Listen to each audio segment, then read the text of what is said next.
বিল্ডআপের কথা হচ্ছে, এটা কি লোকসভা ভোটের পুরসভা এলাকাগুলো?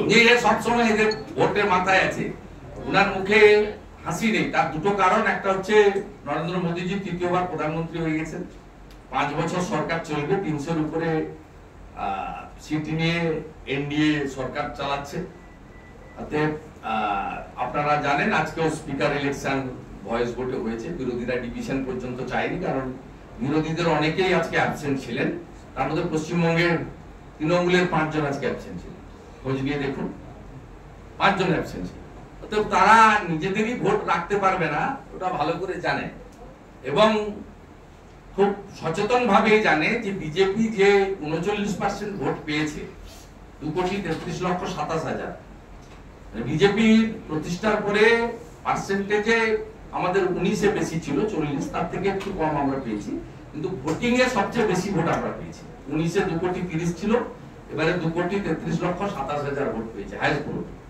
এবং এই ভোটটা যে একেবারে একদম নিখাত, এই ভোটে যে কোনো জল নেই, ছাপ্পা নেই, রিগিং নেই, কোনো মৃত লোকের ভোট দেয়নি, এবং এই ভোটে 99% হিন্দুদের ভোট।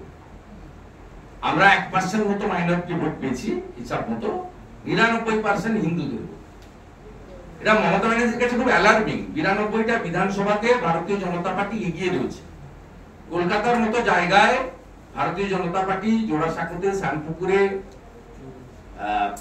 এইসব জায়গায় এগিয়ে রয়েছে, এবং রাসবিহারী, মানিকতলা, বেলগাছিয়া, কাশীপুর, এগুলো প্রায় সমান সমান। ভবানীপুরে 54,000টা 7,000-এ নেমে গেছে। মুখ্যমন্ত্রী নিজের এলাকাতে ওয়ার্ডগুলোতে চোখের সামনে, উনি যে দিক দিয়ে যাতায়াত করেন নবান্ন, সব ওয়ার্ডে এইসব দেখে শুনে তিনি আতঙ্কিত, এবং সেই কারণে তার এই সময়টাকে তিনি বেছে নিয়েছেন, যেহেতু আগামী 1.5 বছর কোনো নির্বাচন নেই। 2026-এর এপ্রিল-মের আগে এই মুহূর্তে কোনো নির্বাচন নেই, তাই এই সময়কালে প্রথমে অত্যাচার, তার উপরে আত্মসমর্পণ, সারেন্ডার।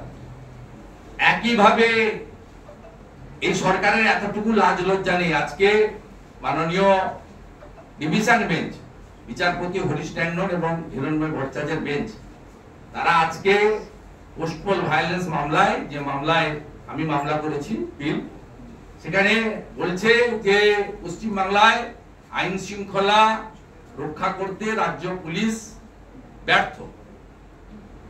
আজকে অর্ডার একটু করে আপলোড হবে, লাইভ ভিউতে সবাই দেখেছেন, এবং সেখানে বিচারপতি বলছেন, সিনিয়র বিচারপতি ডিভিশন বেঞ্চে, যে কেন্দ্রীয় সরকার এবং তার স্বরাষ্ট্র দপ্তর ঠিক করবে কতদিন সেন্ট্রাল ফোর্স থাকবে, কোথায় কোথায় সেন্ট্রাল ফোর্স লাগবে, কি কি ব্যবস্থা নেবে। কার্যত 355 লাগিয়ে দিয়েছেন, ঘুরিয়ে বলা যেতে পারে।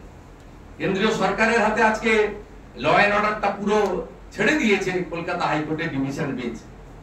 পুলিশ মন্ত্রী পদত্যাগ করা উচিত, পুলিশ মন্ত্রী পদত্যাগ করা উচিত, এবং যে সরকারি আইনজীবীরা সরকারের পক্ষে সব স্বাভাবিক বলেছে, আজকে আমি আমার লয়ারের মাধ্যমে 1821 জন ঘর ছাড়ার নাম কোর্টে জমা করে প্রমাণ করে দিয়েছি